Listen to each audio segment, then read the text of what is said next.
आओ वज्रासन के बारे में जाने हमारे चैनल धर्म गाथाएं पर इनसे होने वाले लाभों के बारे में जाने उसके पूरा बारीकी से इस आसन को मैं आज आपको बता रहा हूँ। बहुत से काफ़ी लोगों को इस आसन के रहस्य को मालूम नहीं है कि इससे क्या लाभ होता है।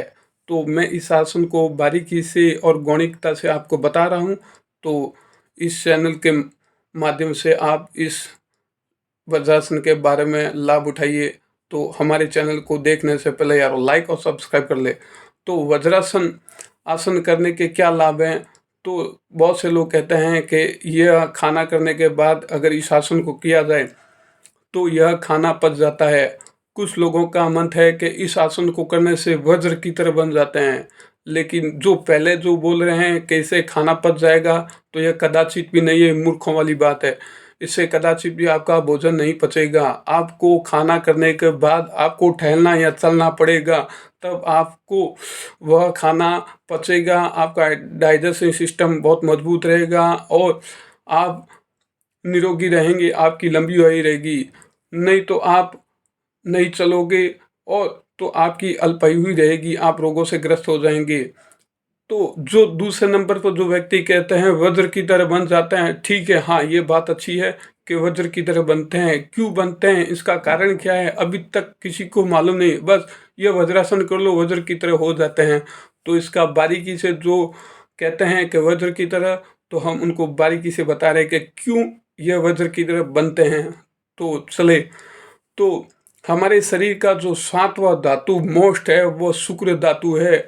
जिन लोगों को आध्यात्मिक का ज्ञान नहीं है तो वो इसके बारे में पूरी बारीकी से कई ग्रंथों में हमारे धातुओं के बारे में बताया गया है। जो सातवां धातु है वह है शुक्र धातु है, और जो पहला धातु है वो रस है। जो हम जो भी खाना करते हैं, जो फल खाते हैं, दूध पीते हैं, उनका जो रस बनता है, एक होता है सही और एक होता है गलत। जो गलत होता है वह अपने मल द्वार से निकल जाता है, जो अच्छा होता है वह रस के माध्यम से रक्त बनता है, रक्त से मज्जा बनता है, मज्जा से मेदा बनता है, मेदा से हमारा वीर्य बनता है, वीर्य से हमारी अस्थि बनती है, अस्थि के बाद जो लास्ट और सप्त धातु है वह शुक्र धातु। तो इस शुक्र धातु में ऐसा क्या है, तो यह धातु हमारे शरीर का मोस्ट मजबूत इम्पोर्टेंट धातु है।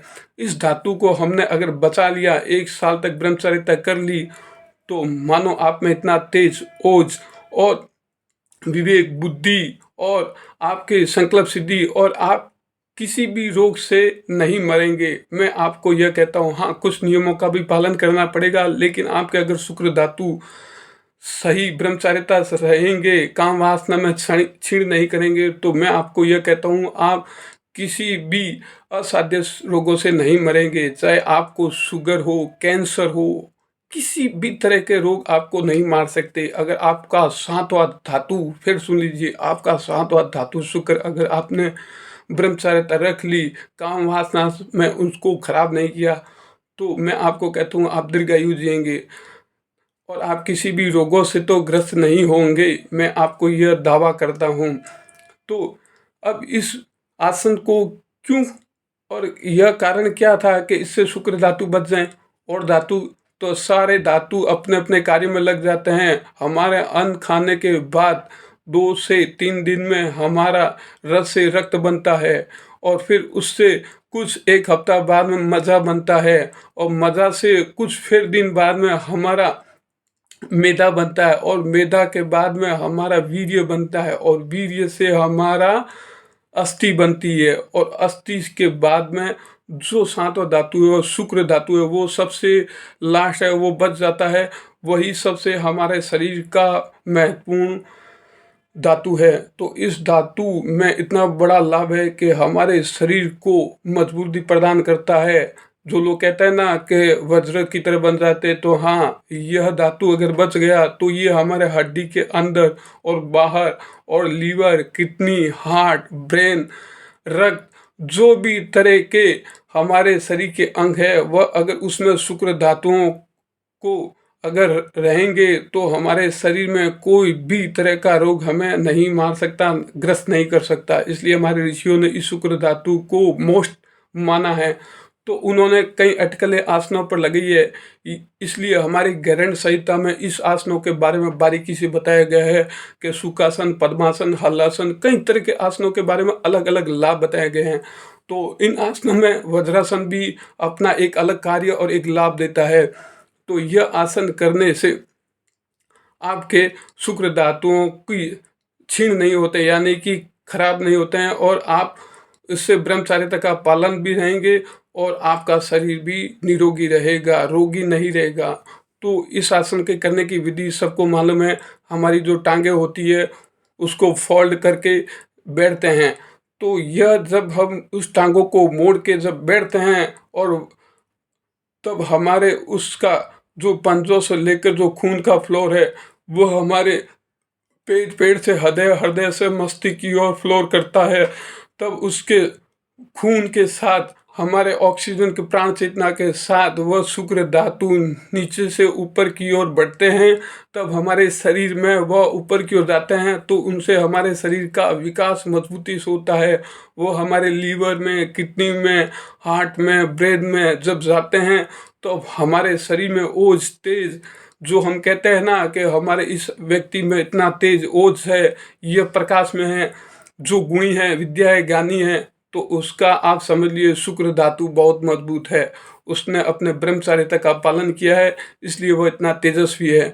तो हमारे ऋषियों ने, चाणक्य, विवेकानंद, बड़े बड़े महान ऋषियों ने इस शुक्र धातु को बचाने के लिए कई तरह की अटकलें और ब्रह्मचार्यता का पालन किया है। तब वह जाकर विवेकशील, गुणी, ज्ञानी, विद्याजीवी और त्रिकालदर्शी बने हैं। ऐसा ही नहीं कि आपने सोचा है कि हमने कुछ मंत्र जाप कर लिए और हम त्रिकालदर्शी हो जाएंगे। हमारा शरीर भी भीतर से मजबूत होना चाहिए। हमें उसको पचाने के लिए तब को हमारे भीतर में भी वह मजबूती होनी चाहिए। इसलिए उसमें मजबूती लाने के लिए हमारे शरीर का सात और धातु जो शुक्र है वो हमारी अस्थियों को, किडनी, लीवर, जो भी शरीर के हैं उसको मजबूती प्रदान करता है। तब हमारा तेज और इतना चमकता रहता है। तो मैं यही कहता हूँ कि इस आसन को जैसे हम करेंगे तो हमारे जो शुक्र धातु होते हैं वो हमारे लिंग द्वार की ओर जाते हैं। इन धातुओं का एक उल्टा है कि यह धातु हमारे लिंग द्वार पर जाती है। तब हम काम वासना में मोहित होकर हमारे जो शुक्र धातु वह क्षीण हो जाता है, यानी कि खराब हो जाते हैं, और हम काम वासना में विलिप्त हो जाते हैं। इसलिए हमें, हमारे ऋषियों ने देखा कि ये धातु अगर क्षीण हो गए तो यह रोगग्रस्त हो जाएंगे। तो हमारे आयुर्वेद के सिद्धांतों में भी यही है कि शुक्र धातु को बचाना है। तो यही शुक्र धातु को बचाने के लिए वह कई तरह की आयुर्वेदिक औषधियाँ भी बनाते थे, जिससे आपका जो शुक्र धातु है बचा रहे, जिससे आपकी युवा अवस्था, आप में जो भी कार्य प्रणाली है वह बहुत मजबूती से रहे। तो वह जैसे ही हम यह आसन करते हैं तो हमारा धीरे धीरे पेट, हृदय और मस्तिष्क की ओर जाते हैं, तो हमारे शरीर में, खून में यह शुक्र धातु मिलते हैं और शरीर के हर अंग में वह जाकर अच्छे से कार्य करते हैं, जिससे हमारे शरीर की कार्य प्रणाली है वो बड़ी मजबूती से रहती है। इसलिए इस आसन का यही कारण है कि शुक्र धातु को बचाना है। और यह जो लोग कहते हैं कि इससे खाना पच जाएगा, खाना भोजन करने के बाद उसे कुछ समय करना चाहिए, यह कदाचित भी नहीं होगा। और आपको खाना करने के बाद टहलना चलना पड़ेगा, तब आपका कुछ डाइजेस्टिंग सिस्टम और पाचन क्रिया मजबूत होगी, जिससे आपकी दीर्घायु भी रहेगी। इसलिए आपको कुछ समय चलना पड़ेगा। इस आसन से यह लाभ नहीं है। इस आसन का सिर्फ एक ही लाभ है, वज्र की तरह बनोगे। लेकिन इस आसन को वज्र की तरह क्यों बनोगे? क्योंकि इस आसन में शुक्र धातुओं का नाश ना हो। इसलिए इस आसन को जैसे ही यह शुक्र धातु बचेंगे तो आपकी अस्थियां, वज्र है, जो हड्डियां हैं वो मजबूत रहेगी। तो इसका यह कारण है, लेकिन अब बारीकी से किसी को मालूम नहीं था। तो मैं अपने इस चैनल के माध्यम से इस शुक्र धातु को बताया है कि ये इसलिए वज्र की तरह हमारा शरीर बन सकता है। तो मैं आपसे यही कहना चाहता हूँ। और यह आसन बहुत ही कम समय करना चाहिए, लेकिन करना चाहिए। जो युवा है, जो भी है, तो उनको तो यह ज़रूर करना चाहिए। वह अगर 2 मिनट, 1 मिनट जो भी है, तो इसको खाना करके भी कर सकते हैं। इस आसन की यह लाभदायकता है कि ये इस आसन को आप कभी भी कैसे भी कर सकते हैं। हाँ, ये बात सही है। इससे हमारे जो शरीर के शुक्र धातु है वह नष्ट ना हो और आपके शुक्र धातु आपके शरीर में विकास करे और आपका ओज तेज रहे, विवेक रहे। आपका जो भी कार्य करने की अगर ठान लेंगे तो यह शुक्र धातु का इतना प्रभाव रहता है। तो इस आसन का सिर्फ यही एक महत्वपूर्ण कार्य है कि आपकी शुक्र धातुओं को बचाना। कई तरह के धातु होते हैं, अगर आपको इसके बारे में सब धातुओं के बारे में जानना है तो कई तरह के ग्रंथ है, उसमें जाइए और देखिए कि ये 7 धातु क्या होते हैं और इसमें शुक्र धातु का क्या रोल है, क्या भूमिका है। ये हमारे शरीर में इतना बड़ा महत्वपूर्ण कार्य करती है। जो भाई बहन शुगर से जो परेशान हैं, जो विद्या बुद्धि तेज से जिनको अगर सफलता नहीं मिल रही है, तो वह अपने जो युवा पीढ़ी है उनको इसका प्रयोग करना चाहिए। और जिनको शुगर भी है तो इस आसन का ज़रूर प्रयोग करें, क्योंकि ये शुक्र धातु अगर आपका मजबूत रहेगा तो आपकी शरीर की इम्यूनिटी मजबूत रहेगी, तो आपको कोई भी रोगग्रस्त नहीं करेंगे। तो मैं यही कहना चाहता हूँ, इसका आपको सीधा सीधा मालूम चल गया होगा कि इस आसन को करने से सिर्फ सिर्फ शुक्र धातु को बचाना ही है।